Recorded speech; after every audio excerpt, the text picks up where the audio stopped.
5 overrated albums from 2017. Oh boy, I've been excited to do this one. Yeah, I just thought I'd wear black on this occasion because I'm a heartless bastard with no soul who wants to tell you why I don't like albums that you like. I feel like these lists are so fun to do because, like, you're talking about albums that so many people love, and as much of a dick as I am, I kind of just like to just have a contrarian opinion every now and then. I think being contrarian for the sake of being contrarian is lame and pointless, but when you have a fair opinion on something, or you just throw out all your thoughts onto something in a detailed and expressive way, I don't think it's contrarian for being contrarian sake. So with that being said, I may as well just go into the list, I suppose. This is all my opinion, by the way, so I know that a lot of these are highly critically acclaimed albums of the year, but that's precisely why they're on this list, because, you know, they're highly acclaimed, but I'm just not really seeing it. So yeah, list. The XX, I See You. Now, I'll be honest, I friggin' loved their debut, The XX. I thought that was such a unique indie pop album. Yeah, it was kind of hipstery because of like the whispery vocals ended up being like a massive trend, and I've got to put it down to the XX. I feel like their vocal style and their sort of subtle approach to electronic pop music ended up being like the next big thing for all the hipster artists out there. And it, you know, it took quite a long time for this album to come out because they dropped their second album in like 2012 or something. So like 5 years later we get ICU, and I don't know, I just thought it was okay. It was okay, that was it.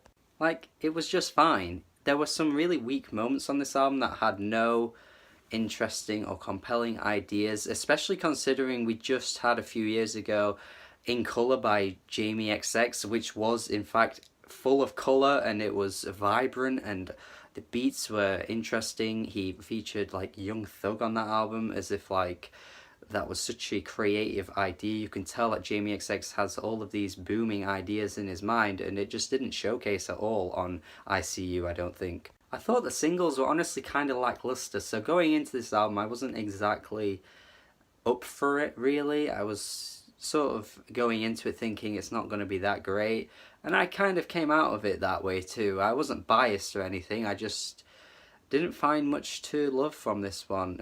Only really Dangerous, which I thought was a really cool track, and yeah, probably the most accessible on the album honestly with that beat, but again, it wasn't really like the XX had really done much like that before, so if they'd have continued with that approach, a different style, maybe this would have sat well with me, but yeah, it was just okay. I don't think it's like top albums of the year worthy. Next for my picks of overrated albums from 2017, Stormzy's Gang Signs and Prayer. We need to talk about Stormzy, man, because he's pinned up as like the biggest grime artist around right now, and there was barely any grime on this album. Like, even if you like this album, you can't call this a grime album. This was filled with Drake-esque R&B crooning across the whole thing. There was just barely any grime here. And that's the other thing, man. Like, yeah, sure, if it might not have been a grime album, that's fine.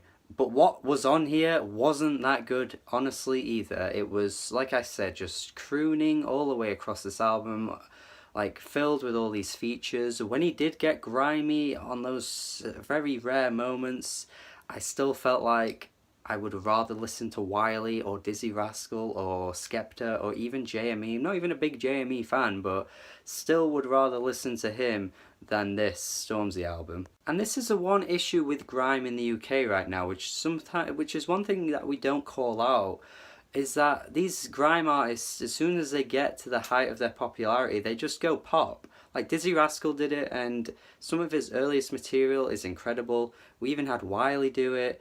I just get a bit annoyed, like, you know, Stormzy's featured on a Little Mix song this year, like, really? And this guy's a grime artist? There's barely any grime on his album, and that's what we get from mainstream grime. That's what we have. Big for Your Boots is a fucking banger, man. Like, that is a great song. That is the grimiest track he did, and that is by far the best track he did on this album. But again, most of this album's throwaway.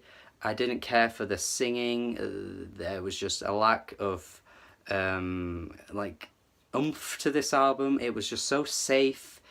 And the hilarious thing is that Man's Not Hot by Big Shaq is not even a serious song, and yet that's better than anything Stormzy's ever done. So we're going to end up turning grime into a joke if we just let this happen, because we did turn grime into a joke with that song, Man's Not Hot, and it's better than this. I'm sorry, it just is.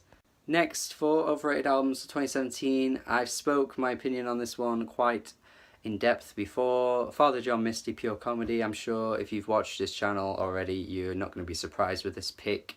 Honestly, I don't want to keep banging on the same points with this one, because I did make quite a long video detailing my thoughts, so I will link that in the description. But I do want to point out as well, some people are saying to me, oh yeah, you know, this is more of a comment on the human race rather than it being as political, because I did make out it was very political, and I've got to concede defeat there. Yeah, I suppose a lot of it is more about the human race. That doesn't change the fact, though, that I do think he does get political in a subtle way. He's trying to, like, go around the points in a different kind of way. Like, he is a clever songwriter, so it's not like it's overtly political, but I think there are elements across this album that I didn't care for. Even most of the lyrics I found quite pretentious. And then, of course, it's the instrumentals, you know? The same song copy and pasted for an hour and 15 minutes. What's that? Why? Especially since it's just basic piano instrumentals. Like, every track was like a ballad, but it wasn't really like emotional enough to be a ballad. He wasn't emotive or expressive with the way he sung these songs. It was just kind of a sad guy talking about the world because everything's so bad, but yet he does it in a kind of snarky way that just comes across as annoying. Yeah, I don't know, I just wasn't into this. I loved I Love You Honey Bear. I will always love that album. One of my favourites of this decade, but this one, pure comedy, nah. Wolf Alice next. I'm not going to go too in depth with this one because I just don't think there's that much to talk about. These guys have been like heralded as like the best, the best like UK rock band around. We also see the same with like Royal Blood, and they're just both, to me, quite average. Wolf Alice are definitely more detailed than Royal Blood, for sure. There are some interesting ideas on this album, but interesting for Wolf Alice's standards, it's not really that exciting for music. It's just pretty standard. There are some moments that sound like the vocalist is trying to be Karen O from the Yeah Yeah Yeahs. I'd rather listen to the Yeah Yeah Yeahs. And then there are slowed down, like, softer moments that just didn't really click with me. I just don't really see the hype for Wolf Alice. So for as long as they keep putting out albums that get like acclaimed by Drowned in Sound, and I like Drowned in Sound, but every time they put out something, Drowned in Sound is just like woo woo woo. And yet we get way more exciting stuff from British artists like King Cruel, Idols. I could probably go on with more, but they're just off the top of my head. And I don't know, Idols are rockier than these guys. Why aren't they like the top of everyone's lists? It's just crazy. I don't know. Wolf Alice, someone explain them to me. And finally, the one that's going to piss off the most people in the thousands. I'm going to get mobbed by pitchforks, torches. My house is going to get burned down. I may as well just run away as soon as I give this one out. But Vince Staples, Big Fish Theory. Now look, I have a lot to say on this one. And this is not a bad album. This is not a bad album, actually, at all. In fact, if I'm going to think about this list from what I enjoyed the most, Big Fish Theory is the one I enjoyed the most. Out of these 5, this is the one. But here's the thing, man. This is an experimentation in music that isn't really fully fledged out yet in the hip-hop world. I don't think there's a great deal out there like this, honestly, and that was one big thumbs up I gave to Vince Staples on this album, because this was very cool, very unique. The production was insane. Some of the beats were just mind-blowing for hip-hop standards, honestly. But this album isn't the one. This is on the right track, but it's not the one. First of all, many of these tracks have Vince Staples making a verse, and then later in the song he repeats the same verse. Why? Then we've got this second track on the album, I think it was, that had this random Amy Winehouse interview. Like, if you're an Amy Winehouse fan and you wanted to showcase, like, to everyone who's listening to the album that she's an influence on you, that's great. But it was so out of place and unnecessary that I just didn't see why it was there. We had that other track that basically sounded like B.O.B. by Outkast. I can't quite remember the name, but obviously because we're like in 2017, a lot of people who haven't listened to Outkast wouldn't have even noticed.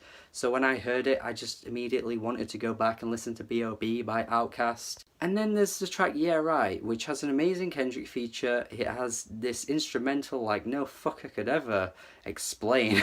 It's just, whoa. Like, but the chorus is redundant as fuck. Boy, yeah, right, yeah, right, yeah, right. Boy, yeah, right, yeah, right, yeah, right.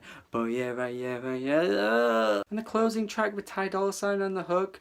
When the sun goes down, in the middle of the night. I just was so bored. Like, I just think, like, the great ideas he demonstrated on this album were just not executed the best they could be. This, like I said, it's going in the right direction, but it's not there. I just don't think this is that good. Like, it could be amazing. Like, he is like plowing through like the sea of fish to get to the theory he wants to... what am I even saying? I don't even know. The point I'm making is he's on the way, he's plowing through, he's getting somewhere with this sound that's gonna be amazing, but I just don't think he's there. To be honest, I think some of the tracks from that EP he put out were slightly better than some of these songs on here.